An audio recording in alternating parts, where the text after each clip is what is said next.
Hey friends, welcome back to She's At It Again. Welcome to my laundry room, and this is where I start a lot of my gardening. And the reason I say that is because I start most things from seed. So today I just want to run through some basic instructions on how to start tomatoes from seed. It is not too late. Today is the 21st of April, 2023.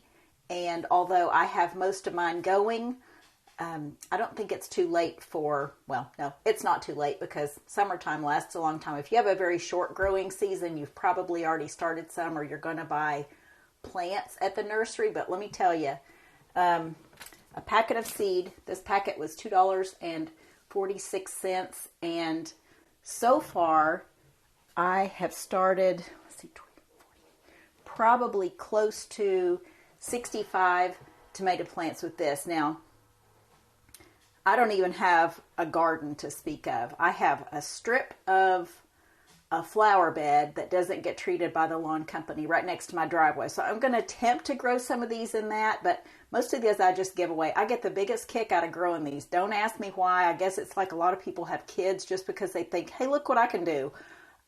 Maybe it's that way with me with tomatoes. I don't know. Hey, look what I can do. I can grow a whole tomato plant and produce tomatoes just by planting a seed, because a lot of people say, I don't even know how to do that. Let me tell you, if I can do it, and I say this with all humility and honesty, you can do it. It is not hard. So we're going to start with a packet of seeds. We're also going to start with, I'll show you everything I'm using. Start with these little peat pots. Now, these are called peat pellets, and they look like this. There are 36 in this box. These are not expensive. Now, I have several of these.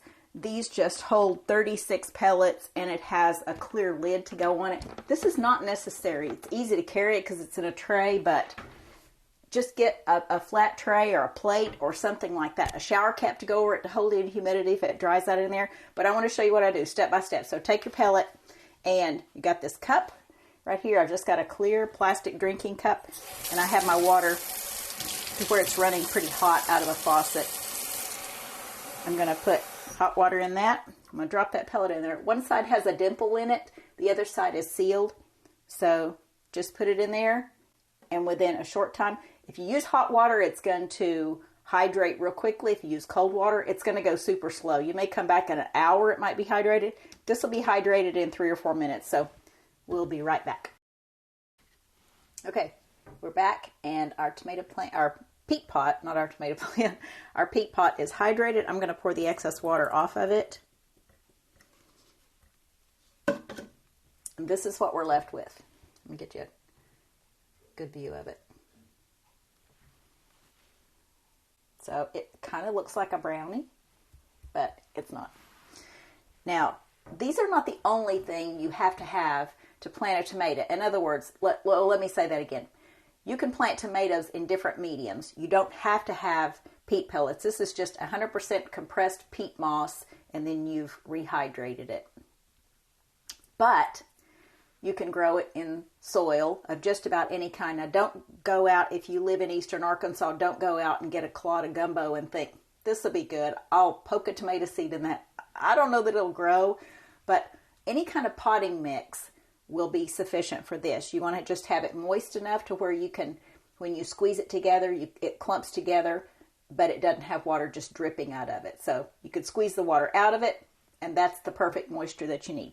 So we're going to take this, and we're going to get a seed or two. You can put 2 in there just for insurance purposes, 2 or 3. I'll put 3 in this one, because the neat thing about tomatoes is when you grow 3 of them in a pot, and I'll show you what that looks like. Here's one that I planted just a few weeks ago. See, there's 3 plants in there. I'm going to pull this outside off. This is just, it's supposed to be some kind of biodegradable, but I don't know that it is. I've dug up these in the garden for a long time. But you peel this off. It's just like a little thin fabric mesh covering, and you can take, oh, there's a fungus gnat flying around. Okay, the downside is fungus gnats actually hatch out of these things right here. Any kind of soil, a fungus gnat's going to hatch out of. But yeah, they do this too, but they don't live long. But I can take and divide this up and make 3 plants out of it. So tomatoes don't necessarily mind you messing with their roots. You just take and divide it into 3 sections and put it in 3 different cups, grow it in 3 different plants. That's going to be 3 huge tomato plants right there. Isn't that crazy? So for insurance purposes, in other words, if 1 or 2 don't germinate, you can have 3 of them. So I'm going to tip this camera down where you can get a better look at it. I'm going to take this. I'm hoping you can see this. I've got 3 seeds in there. I'm going to take a bamboo skewer and just poke them down into the soil. I know the package is going to say plant them at this depth. Just ignore that. Just ignore it. Poke them down in there, cover it up, pack it just enough to where you know that soil is touching the seed. You don't want an air pocket in there because a seed will not grow in air. So put the seed down in there, covered up with soil. Here's your next piece of information. Tomato plants need warmth to germinate. Without warmth, they will not germinate. They will just rot in the soil. They'll turn into mold. They'll go back into nothingness. With warmth, this will germinate. After they germinate, in other words, after they pop up through the soil and you see this little tiny plant coming up there, then they need light. Let me rinse my fingers. So, for the first few days, up to a week, normally my seeds germinate in like 3 days, but I place them in the closet where my water heater is, and it's nice and warm. You want to make sure it stays moist. But this is what some of mine look like. This is the one I just showed you a minute ago, but this one just popped through the soil yesterday, and so I put it in some light. See, it's hanging on to its little tomato seed at the top of it. Isn't that cute? So these right here, there's a zinnia in there, but we have plants in here, all these little peat pots right here. I think I planted these last week. I have labels on everything, thinking it's going to straighten it out, and I'm going to go, yeah, I remember when I planted those. I don't remember when I planted this, but from the looks of them, these have been germinated for about a week or so. So there's 4 of them in that. I must have gotten real excited with the seeds in that one. So at this point, they need light. So warmth until they pop through the soil. You can have them under a light and have warmth underneath them. There's these heat mats that you can buy. They look kind of like a heating pad, but they're for plants. You can get them on Amazon, and I don't own any, so I'm just talking about stuff I've heard other people talk about. But the heat mats are just to provide warmth for them to germinate. And then the lights, you can buy those at places. I told you I was going to show you everything. This is the light that I use, and I've bought this from our big store in town. And I think I paid like $9. I think I paid $9 a piece for these. I have 4 of them. They are now $18 and something. So sorry about that, but that's just an option. This one has 3,200 lumens. It's an LED light. It does not produce an immense amount of heat like a regular incandescent light would, even as warm as a fluorescent light. But it provides the light that you need. 3,200 lumens, and I can't remember. I've seen it on the gardening channels that I watch in the Next Level Gardening. He's so thorough about his instructions. He's really good to watch. But he says you need at least, I think he said at least 5,000 lumens, but these have worked fine for me. But hey, I'm not in California, I'm in Arkansas. Maybe it makes a difference. I don't really know. So warmth until they germinate, and then they need light. They're going to need light. I use the light, I leave my light on 24/7 until I get ready to place them in larger pots. That's called up-potting or upsizing or whatever you want to call it. I'm going to show you how that's done next. So let's go outside and I'll show you how that's done. Okay, so we're out in my backyard. There's so much stuff back here that I'm like, oh, I can't show that. That looks so junky. Oh, I can't show that. That looks like I live in a homeless camp or something. My backyard's just, it's interesting. All right, so I'm going to show you how to up pot these. I'm going to take this one. Now, this is kind of small. I would normally wait till it gets about this big to up pot these, but just for the purpose of showing you what I'm talking about. All right, so I'm peeling this off. This comes off. It just looks like a little piece of mesh fabric, so that gets discarded. And so you have this little compressed peat pot with a plant in it. Set that aside. Now here's just a pair of scissors or something sharp. This is, this is a coffee cup. That's what it is. It's a paper coffee cup, and here's the reason I like these. I don't like coffee. I'm not a fan of coffee at all, but my husband insists on buying himself coffee all the time. And I said, if you're going to spend that much money on coffee and treat yourself all the time to coffee, at least bring me the cups. So he brings me the cups. So you're going to take, and we're going to just poke holes in the bottom. Because tomatoes do not like wet roots. They don't like sogginess. They like moist soil, but they don't want standing water around them.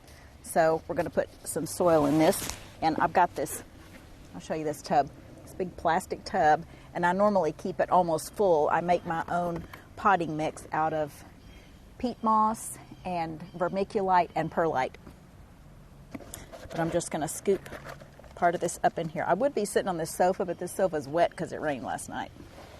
So that's why I'm sitting on this little step stool.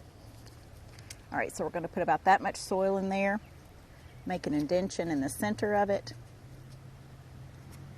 kind of squeeze the peat pot to loosen it up just a bit. You can see the roots are coming out in the bottom. You can see those. Some of this potting mix I've added my own compost to because I have a compost bin. All right, now we're going to put additional soil around the edge of it, like that, and pack it in. The nice thing about tomatoes, and tomatoes I think is the only one of plants that I know of that does this. There's these little, let's see if I can see it on this one. Get a close up. There's like these little fuzzy, it looks like, looks like fur on the outside of these tomatoes. But every place that soil touches this, it grows a root. How cool is that? Tomatoes are actually vines. They're not a plant. They're not like a shrub. There are two kinds of tomatoes. There's indeterminate and there's determinate. Determinate grows more like a shrub than the other, but it only grows for a certain time. It puts out a certain number of tomatoes and then it's done. Indeterminate, just vines everywhere if you'll let it grow freely in the garden, even on the ground. But it just keeps producing the entire time that it has good weather to grow outside. So this is what's called up potting. So this tomato is going to take off now. I keep it in as much sunlight as I can. I don't necessarily keep it under a grow light at this point. I keep it by a sunny window. I bring them outside during the daytime so they can get all that sun. But I'm going to show you now what my up-potted tomatoes look like. Y'all are going to think I'm the crazy plant lady because I grow all these tomatoes and I don't even have a garden. It's kind of insane, but I just enjoy growing them so much, and you can see how easy it is. All right, let me get my camera and I'll turn it around and show you. Okay, so most of my things, like stuff in that pot, it's not come back out, but these are my tomatoes that have been up-potted. See how pretty those are? Those are probably at least 8 inches tall. But these are beefsteak tomatoes that I planted. I didn't even plant 2 different varieties this year. Normally I plant a lot of different varieties, but this year it's one variety. And there's 24 in that big flat, and then here's the younger ones over here that I just started bringing outside. You want to bring them outside just a few minutes a day to begin with. Not direct sun, but just let them get used to the sun. It's kind of like anything else. You can't just throw them out there into the wilderness and let them survive all day. You have to get them used to it. But there's more information on YouTube than I could describe in this video because I just start rambling after a while. I get excited about tomatoes, but I just wanted you to see how easy it is. Okay, so that's our tomato tutorial, and I hope you give this a try. Don't be afraid of the tomatoes. It's a $2 investment in tomato seeds, and who knows, you might be planting tomatoes and growing tomatoes a lot better than you thought you would. I know I did the first time I tried it. So anyway, thanks for joining us, and we look forward to sharing something again with you real soon. Bye, guys.